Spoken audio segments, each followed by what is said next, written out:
ಬಿಳಿಲಲ್ಲ ಬೇರಲ್ಲ ಮುಂಡ ಕಾಂಡಗಳಲ್ಲ, ತಳಿರಲ್ಲ ಮಲರಲ್ಲ ಕಾಯಿ ಹಣ್ಣಲ್ಲ, ಎಲೆ ನೀನು ವಿಶ್ವ ವೃಕ್ಷದೊಳ್ ಎಲೆಯೊಳೊಂದು ನೀ ತಿಳಿದದನ್ನು ನೆರವಾಗು ಮಂಕುತಿಮ್ಮ.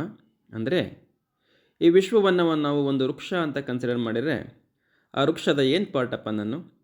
ಬಿಳಿಲೂ ಅಲ್ಲ, ಬೇರೂ ಅಲ್ಲ, ಮುಂಡ ಕಾಂಡಗಳು ಅಲ್ಲ, ತಳಿರಲ್ಲ ಅಂದರೆ ಚಿಗುರು ಅಲ್ಲ, ಮಲರಲ್ಲ ಅಂದರೆ ಹೂವು ಅಲ್ಲ, ಕಾಯಿನೂ ಅಲ್ಲ, ಹಣ್ಣು ಅಲ್ಲ.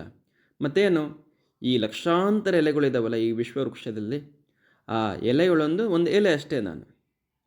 ಆ ಎಲೆ ಕೆಲಸ ಏನಪ್ಪ? ಸನ್ಲೈಟ್ನ ಮತ್ತು ವಾತಾವರಣದಲ್ಲಿರುವಂಥ ಕಾರ್ಬನ್ ಡೈಆಕ್ಸೈಡ್ನ ಉಪಯೋಗಿಸ್ಕೊಂಡ್ಬಿಟ್ಟು ಫೋಟೋಸಿಂಥೆಸಿಸ್ ಮಾಡಿಬಿಟ್ಟು ಆ ಮರದ ಬೆಳವಣಿಗೆಗೆ ಸಹಾಯ ಮಾಡೋದು. ಅದೇ ರೀತಿ ಆ ಒಂದು ಎಲೆ ತನ್ನನ್ನು ಸಂಪೂರ್ಣ ಮರವೆಂದು ಭ್ರಮಿಸಿಕೊಳ್ಳುವುದು ಕೂಡ ತಪ್ಪು.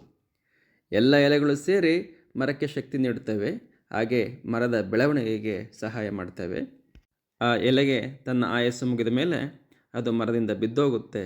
ಆ ಮರ ಆ ಎಲೆಯ ಜಾಗಕ್ಕೆ ಮತ್ತೊಂದು ಹೊಸ ಎಲೆಯನ್ನು ಕೂರಿಸುತ್ತೆ. ಆದ್ದರಿಂದ ನಮಗೆ ಇದು ಗೊತ್ತಿರಬೇಕಾಗತ್ತೆ, ಈ ಜಗತ್ತಿನ ಬೆಳವಣಿಗೆಗೆ ನಾವು ಕಾರಣವಾದರೂ ಕೂಡ ನಮ್ಮ ಅಳಿವಿಂದ ಈ ಜಗತ್ತಿಗೆ ಸಾವಿಲ್ಲ.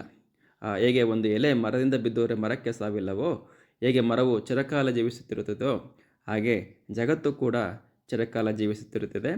ನಮ್ಮ ಕೆಲಸ ಏನು, ನಮ್ಮ ರೋಲ್ ಏನಿದೆ ಈ ಜಗತ್ತಿನಲ್ಲಿ, ಆ ರೋಲನ್ನು ನಾವು ಯಾವುದೇ ಅಹಮ್ಮು ಇಲ್ಲದೆ ಮಾಡಿಬಿಟ್ಟು ನಮ್ಮ ಕಾಲ ಬಂದಾಗ ಹೇಗೆ ಎಲೆ ಸದ್ದಿಲ್ಲದೆ ಉದುರುತ್ತದೆಯೋ ಹಾಗೆ ನಾವು ಕೂಡ ಸದ್ದಿಲ್ಲದೆ ಕಣ್ಮರೆಯಾಗಬೇಕಾಗತ್ತೆ.